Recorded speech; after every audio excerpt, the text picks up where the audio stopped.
Hi hello नमस्कार. माझ्या YouTube चॅनलवरती आपल्या सगळ्यांचं मी मनापासून स्वागत करते. गणगण गणात बोते. आज आपण चाललो आहोत विदर्भाची पंढरी मानल्या जाणाऱ्या शेगाव नगरीमध्ये. प्रवास लांब होता, त्यामुळे आम्ही पहाटेच प्रवासाला सुरुवात केली. लॉंग वीकेंड होता, गर्दी होती, त्यानंतर ब्रेकफास्ट, जेवण या सगळ्या कारणांमुळे आम्ही पहाटे 4 वाजता घरातून निघालो. चहा घेतला आणि त्यानंतर पुढच्या प्रवासाला सुरुवात केली. प्रत्येक किलोमीटर सोबत महाराजांच्या दर्शनाची ओढ ही खरंच वाढत होती. सकाळ झाली, आजूबाजूचं वातावरण थंड, शांत आणि अतिशय ताजतवानं भरलेलं होतं. त्या क्षणी प्रवासाचा थकवा हा कुठेच जाणवत नव्हता, कारण प्रत्येक श्वासाबरोबर मन अधिकच स्थिर आणि शांत होत चाललं होतं. अंतरंगातून अनंत कोटी ब्रह्मांड नायक गजानन महाराजांच्या दर्शनाची ओढ ही प्रत्येकाच्या मनात होती. महाराजांचं दर्शन, मंदिर परिसर याविषयी आपण पुढे पाहूया, पण तुम्ही अजूनही माझ्या चॅनलला सबस्क्राईब नसेल केलं तर लगेचच सबस्क्राईब करा. शेगावमध्ये राहण्यासाठी योग्य आणि अगदी उत्तम भक्तनिवास आहेत.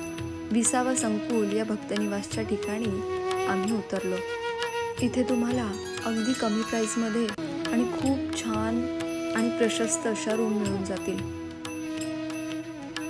इथले हे भक्तनिवास सुद्धा खूप प्रशस्त आणि भव्य आहेत. म्हणजे स्वच्छता देखील तुम्ही इथं बघू शकता की किती स्वच्छ प्रकारे इथं सगळं मेंटेन केलंय.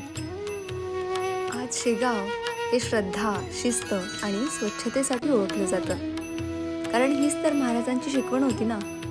साधं सरळ जीवन जगणं, सर्वांशी करुणेने वागणं आणि देवावर संपूर्ण विश्वास ठेवणं. आजही लाखो भक्त शेगावला दर्शनासाठी येतात आणि इथे येणाऱ्या लोकांना केवळ धार्मिकच नाही तर मानसिक शांतता देखील मिळते. शेगाव संस्थान भक्तांसाठी निवास, महाप्रसाद, पाणी पुरवठा, स्वच्छता आणि शिस्तबद्ध व्यवस्था यासाठी प्रसिद्ध आहे. ही सेवा स्वतःच एक प्रकारची साधना या ठिकाणी मानली जाते. आम्ही प्रसाद घेऊन नंतर दर्शनाला सुरुवात करणार होतो. आधी पोटोबा मग विठोबा, कारण गर्दी प्रचंड होती आणि आम्हाला दर्शनासाठी जवळजवळ 2 ते 3 तास लागणार होते. म्हणून आम्ही आधी प्रसाद घेऊन त्यानंतर दर्शनासाठी जाणार होतो. अशा प्रकारे इथे कुपन्सची व्यवस्था आहे. तुम्ही बघितलं, रांग किती मोठी होती आणि गर्दी प्रचंड होती, त्यामुळे जेवण देखील मिळायला आम्हाला खूप टाईम लागला. भात, वरण, पिठलं भाकरी असा प्रसाद या ठिकाणी असतो. आज पोळी होती, पण आम्हाला प्रसाद मिळाला. प्रसाद घेऊन झाला आणि आम्ही दर्शनासाठी निघालो. सतेज दुसरारणी हरि समान जाचे बल वशिष्ठ सम सर्वदा तधीह्य चित्त ते निर्मल असे असुनिया खरे भरी भरी पिसा भासतो तया गुरु गजानन प्रति सदा कणू वंदितो.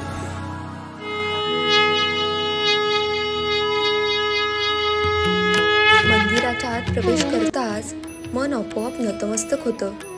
दर्शनाची रांग हळूहळू पुढे सरकते, पण अनंत कोटी ब्रह्मांड नायकाच्या समोर उभं राहिल्यानंतर वेळ अगदीच थांबल्यासारखा वाटतो. क्षणभरासाठी सगळे विचार शांत होतात. दर्शनानंतर मंदिराच्या आतला परिसर फिरताना एक वेगळीच प्रसन्नता अनुभवायला मिळते. स्वच्छता, शिस्त आणि शांत वातावरण यामुळे मन अधिकच निवांत होतं. प्रत्येक कोपऱ्यात भक्तीचा सुगंध आणि सेवाभावाची अनुभूती मिळते. इथे येऊन केवळ दर्शनच नाही तर मन आणि आत्मा दोन्हीही तृप्त होतात.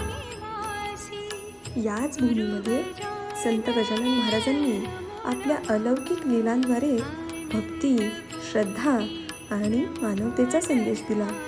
त्यांनी सांगितलेला मार्ग अगदी साधा होता. ईश्वरावर विश्वास ठेवा आणि कर्म करा.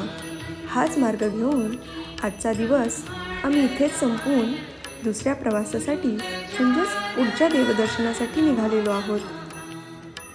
तुम्हाला माझे व्हिडिओज आवडत असतील तर लगेचच माझ्या या व्हिडिओला लाईक करा आणि माझ्या यूट्यूब चॅनलला सबस्क्राईब करा. भेटूया आता पुढच्या ब्लॉगमध्ये. तोपर्यंत गणगण गणात बोते.